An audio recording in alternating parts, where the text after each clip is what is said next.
The stories presented in this video are real, but we have changed the characters' names and altered images to protect their identities. The creator of this video is not an investigative officer. These narratives have been sourced from various internet platforms. Our intent is not to accuse or target anyone in particular. Thank you for understanding.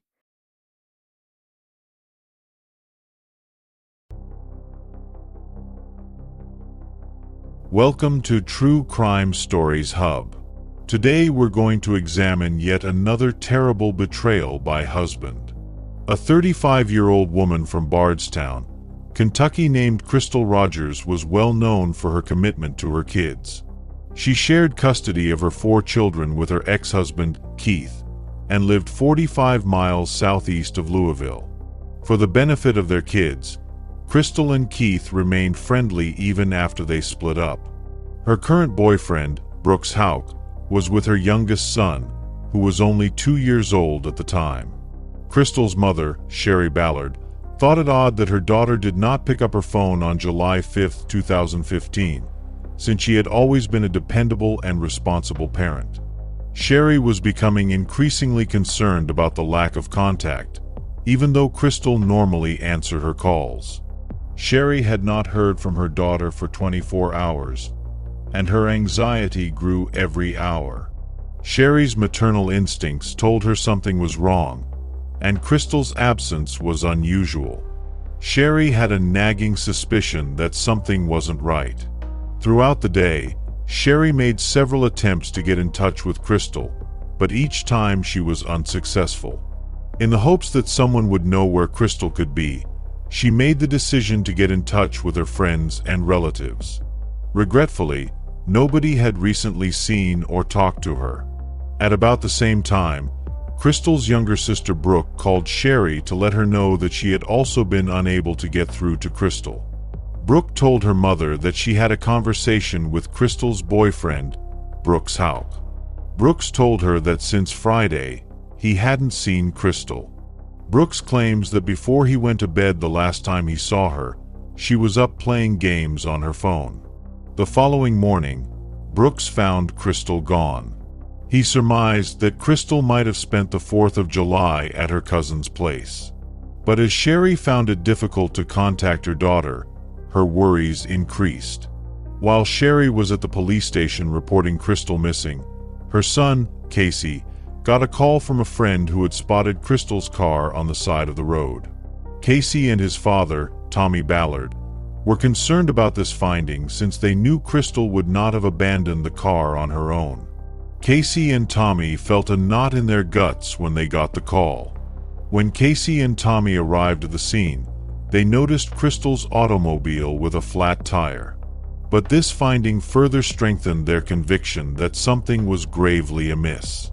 Crystal would have definitely asked one of them for help if she had run into car difficulty. It seemed inconceivable that she would have stopped and attempted to fix it herself. Casey and Tommy continued their inspection of the vehicle and found Crystal's handbag, phone, and keys on the passenger seat. These objects were more proof that something was wrong. Their being in the automobile increased their concerns for Crystal's safety because she would not have left home without her possessions. Crystal's brother and father quickly alerted the Nelson County Sheriff's Department after discovering her car on the Bluegrass Parkway. After arriving on the site, investigators looked over Crystal's vehicle. They saw no evidence of a struggle, but they noticed something. For someone Crystal's height, the driver's seat didn't seem right. Her car might have been driven by someone else, according to this odd remark. The officials asked any witnesses who might have seen something on the parkway for help as they carried out their investigation. But nobody stepped forward with any useful information. In an attempt to get leads from the public, the police chose to use the media. They posted a picture of Crystal and asked people to help them locate her. Regretfully, nobody produced any noteworthy leads. To find her, Crystal's father, Tommy, set up search parties. Unfortunately, the searches were challenging due to the hot and muggy conditions. While many people came to assist in the search for Crystal, her boyfriend, Houck, was conspicuously absent. Since Crystal was more than just the mother of his child, the authorities began to suspect that Brooks was not concerned about her disappearance. Brooks told investigators that the night before, he had gone to his family's farm with Crystal and their son. Brooks claims that they got home at midnight and that he then went to bed. He reported that Crystal was still awake and playing games on her phone, as she always did. According to Brooks, his son was in bed with him when he woke up around 7 in the morning, but Crystal was not there. His first thought was that Crystal might have dated her cousin. Those who know Crystal well, however, refuted this assertion since she would never have abandoned her son. Crystal was tethered to her 2-year-old by the hip. Crystal's sister Brooke thought Crystal was going to leave Brooks. Brooks said that Brooks had failed to demonstrate an emotional bond with Crystal and had instead lied to her. Crystal had told Sherry, her mother, that she wanted to leave Brooks, but she acknowledged that it would be difficult due of his domineering behavior. Crystal's brother, Casey, had also observed tension between Brooks and Crystal recently and had seen multiple furious arguments. Brooks was requested to come to the police station for a polygraph test, but the results were inconclusive. Brooks then had a formal interview with the police. Investigators had gathered video that verified certain aspects of Brooks' account. His truck was seen entering his family's farm on camera, and the tape showed the vehicle driving off at around midnight. The cops were unable to see who was inside Brooks' truck at the time, though, since the windows were tinted. Brooks said he worked on his parents' farm, built a fire for building materials, and then waited for the fire to extinguish before he drove home. In the course of the interrogation, the police asked Brooks about a brief 13-second phone conversation he had with business associate Steve Lawson while returning from his parents' farm. Brooks made the decision to phone Steve Lawson and have him explain the conversation to the police during the interrogation in order to make things clear. Steve Lawson claimed that in order to get the numbers for a rental property, he had called Brooks. This assertion, however, was deemed questionable by the police because it appeared to be a pre-planned reaction. According to Steve Lawson, Brooks informed him that since Crystal was in charge of handling that kind of stuff, he should wait until he got home. The police were perplexed as to why Brooks, who was with Crystal when the call came in, had to wait to speak with her face-to-face. They asked Brooks why he couldn't have given her the phone so they could talk immediately. Brooks' brother, Nick, a police officer with the Bardstown Police Department, called him during the interview. Nick told Brooks to get out of the questioning room right away. The idea that Crystal had fled and left her automobile on the side of the Bluegrass Parkway did not convince the cops. The police believed that Crystal had been at the Houck family farm when anything occurred to her. People called the police to report sighting Brooks' truck and his brother Nick's police car at the Houck family farm while the inquiry into Crystal's disappearance was ongoing. Investigators started to believe the brothers were at the farm getting rid of evidence related to Crystal's disappearance. The police made the decision to question Brooks' brother Nick in order to obtain additional information. They challenged him about being seen on his family's farm on July 8th and asked him to give an explanation for his presence. Nick, on the other hand, denied being out there that evening and denied knowing anything about what they were discussing. Even though Nick denied it, the police persisted and questioned him directly if he and his brother had concealed or destroyed any evidence related to Crystal's abduction. Nick maintained that his brother could not hurt anyone and vehemently denied that they had committed any wrongdoing. In addition, he stated that he could not have possibly helped Brooks cover up a crime in his capacity as a police officer. Nick consented to take a polygraph test when the police asked him to after the interview. 2 questions on the polygraph caused Nick to fail. "Do you know where the crystal is right now?" was the first query. The second query was, "Are you keeping anything concerning the crystal's fate a secret?" Nick insisted that he was being completely truthful even though he failed the polygraph. The authorities investigating Crystal's disappearance listed Brooks Houck, her lover, as the main suspect on October 15th. Nick, Brooks' brother, was dismissed from Joss as a Bardstown Police Department officer that same day for obstructing their investigation. The authorities lacked sufficient evidence to make an arrest, while being reasonably certain they knew who had disappeared Crystal and how she died. The police were afraid they wouldn't have enough evidence to bring their suspect to court. Double jeopardy would prevent the authorities from charging the suspect with Crystal's murder again if they were found not guilty. Together with Crystal's friends, family, volunteers, and missing persons organizations, FBI agents and law enforcement agencies from all around Kentucky conducted a thorough search of the 240-acre Houck family farm. Crystal's loved ones were afraid and desperately looking for hope as the searches went on every day. They really wanted some answers, even if they hoped to find Crystal alive and well. Investigators thoroughly searched the fire ashes at the Houck family farm, but they were unable to find any human remains. Nevertheless, clothing fragments were discovered in the heap of ashes. However, the detectives failed to relate these fragments to the Crystal missing case. Targeting homes and vehicles, the police executed several search warrants on the Houck family farm. None of these searches produced any noteworthy leads or evidence pertaining to Crystal's case, despite their best efforts. No one came forward despite a $100,000 reward being offered for information regarding Crystal's disappearance. Crystal's father, Tommy Ballard, pursued every lead he could find on Crystal's disappearance. He had no intention of giving up on finding his daughter. Tommy's pregnant sister was killed by her husband and his friend in January 1979. Thus he was more touched by Crystal's abduction than anybody else who loved her. After beating and shooting her, they burned her remains and dispersed them throughout a farm. Years later, the men responsible for this horrible act were apprehended, convicted, and given life sentences. Tommy persisted in his search for Crystal's location in spite of the obstacles he encountered. No matter how minor or unimportant a lead appeared, Tommy pursued it. He contacted anyone who could have information, conducted interviews, and canvassed the neighborhood. Tommy used his savings to hire cadaver dogs in a private eye since he was determined to learn more about his daughter's abduction. He meticulously documented every clue he found and every lead he followed, day by day. Because of his commitment to the inquiry, he met with the police on a regular basis to discuss his findings and ask for their advice.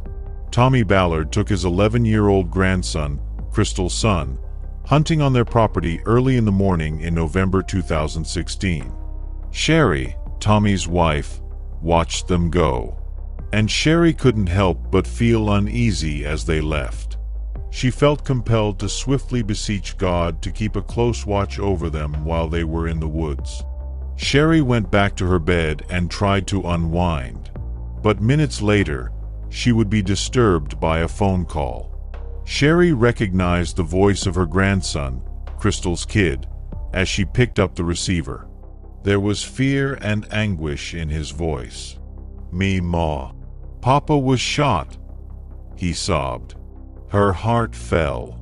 She felt a wave of panic and hurried to the restroom, collecting clothing as she went. As she hurriedly changed, Sherry's mind was racing with thoughts of her husband's welfare, and when she finally arrived at the site, she was struck with anguish. Her grandson was still crying on the phone, his voice shaking with dread, so she soothed him, telling him that she was contacting 911. She hurried to Tommy and shook him violently, but as she did so, she saw something unsettling. Blood was streaming from his nose. Sherry was already aware that her husband was dead, but the officers and witnesses who had arrived at the scene swiftly removed her from Tommy so that the doctors could tend to him. Tommy Ballard was declared dead at the site. Sherry was incensed when she heard the police say that Tommy Ballard had been shot once in the chest and that his death had been caused by a hunting accident. "This is my husband and it's a murder and you know it," she cried, insisting that this was not a hunting accident but a murder. Investigators looked into Tommy's death and found that his weapon had not been fired, ruling out the possibility that he killed himself. The investigators also ruled out Tommy's 11-year-old grandson's involvement in the shooting. The Ballard family believes Tommy was murdered because he was getting too close to learning the truth about what happened to his missing daughter. The Kentucky State Police eventually told the public that they were looking into the death as a murder. They believed the people who injured Crystal wanted Tommy out of the way because they were afraid Tommy might tell the truth. The FBI investigated Crystal's disappearance for 5 days in 2022, returning to the Houck family farm in the hopes of gathering further evidence. In October 2022, an FBI spokesperson confirmed that the FBI would be analyzing all of the evidence gathered at the FBI's lab in Quantico, despite not disclosing whether any items of evidentiary value were recovered from the search. The FBI's objective was to gather evidence that would help them hold the person responsible for Crystal's disappearance accountable. As the investigation into Crystal Rogers' disappearance proceeded, the Kentucky Attorney General made a critical decision to appoint a special prosecutor to help prosecute criminal charges related to the deaths of Crystal Rogers and her father, Tommy Ballard. The appointment of a special prosecutor brought a new perspective and independent expertise to the case, and Crystal's mother, Sherry Ballard, was aware of the appointment and fully supported the decision, believing that this measure was necessary to ensure justice was served in her loved ones' cases. Sherry Ballard's dedication to pursuing justice for Crystal and Tommy was unwavering, and she understood the value of having a committed team of prosecutors focused on sifting through the intricate web of evidence and bringing the criminals to justice. She felt that having a dedicated prosecutor would result in greater attention to detail and a more thorough understanding of the case. In addition to the appointment of a special prosecutor, Sherry Ballard also valued the fact that this decision showed the gravity of the case and the importance of holding those responsible for Crystal and Tommy's deaths accountable, sending a clear message that the justice system was taking this matter seriously and was determined to bring justice to the victims' families. The special prosecutor had the resources and expertise necessary to conduct a thorough investigation and gather the evidence required to present a compelling case in court. 2 months after Crystal's boyfriend, Brooks Houck, was arrested and charged with murder and tampering with physical evidence, a grand jury in Kentucky in July 2023 indicted a 32-year-old man named Joseph Lawson on 2 counts of conspiracy to commit murder and tampering with physical evidence. The judge set Brooks' bond at $10 million and ordered him to avoid Crystal's family. In 2022, Brooks Houck was detained for multiple traffic infractions, fined, and then released. When Brooks Houck was arrested for Crystal's murder, many Bardstown residents were ecstatic. The arrest of Houck brought closure and relief to those affected by Crystal's tragic death, and it was somewhat comforting to know that the person who had taken her life was being held accountable for their actions, even though it was devastating for everyone to realize that not only was Crystal missing, but that she had been killed. The Bardstown community came together to support and stand by Crystal's family during this trying time, hoping that the arrest would lead to justice and a fair punishment for the offender. As the investigation progressed and new information emerged, the community remained vigilant and hopeful that justice would be served. 1 month after his arrest, in October 2023, Brooks Houck appeared in court for the first time, but virtually. The hearing was a pivotal point in the case, as prosecutors provided fresh details about another unsolved murder in Bardstown. Special Prosecutor Shane Young was asked by the judge if they were investigating any other cases that might be related to Crystal's case. The prosecutor stated that they were also investigating the death of Tommy Ballard, Crystal's father, and that they felt the 2 murders were connected. In fact, the special prosecutor stated that they thought they had the gun that killed Tommy, stating that they bought it from Nick Houck and were testing it, but they also thought that gun killed Crystal's father. According to the special prosecutor, they purchased a firearm from Nick Houck, who allegedly used a false name in the transaction, and the rifle's caliber is the same as the one that was used to shoot and kill Tommy Ballard. The prosecutor has listed 5 criteria that they are currently looking at, and so far, the gun has matched 4 of them.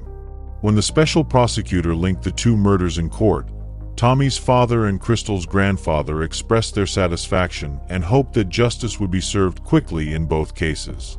However, Rosemary, Brooks, and Nick Houck's mother refused to respond to any questions regarding the accusations made by the special prosecutor.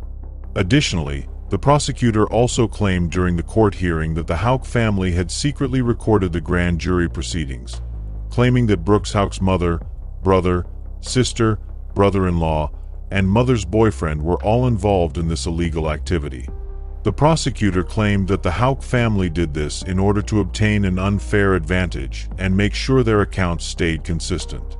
Brooks Houck's lawyers filed a motion to disqualify the Nelson County judge overseeing the case and asked that he be replaced, arguing that the judge has held a hostile opinion of Houck since 2017, which they consider to be unfair and biased, and that the $10 million bail amount is excessive and ought to be re-examined. In addition to requesting disqualification, the attorneys contend that the judge's prior remarks and actions demonstrate a blatant lack of impartiality, and that having a hostile judge on the case will significantly impede Brooks's ability to receive a fair trial. They further argue that time is of the essence and that a new, unbiased judge should be appointed as soon as possible to ensure a fair and just outcome.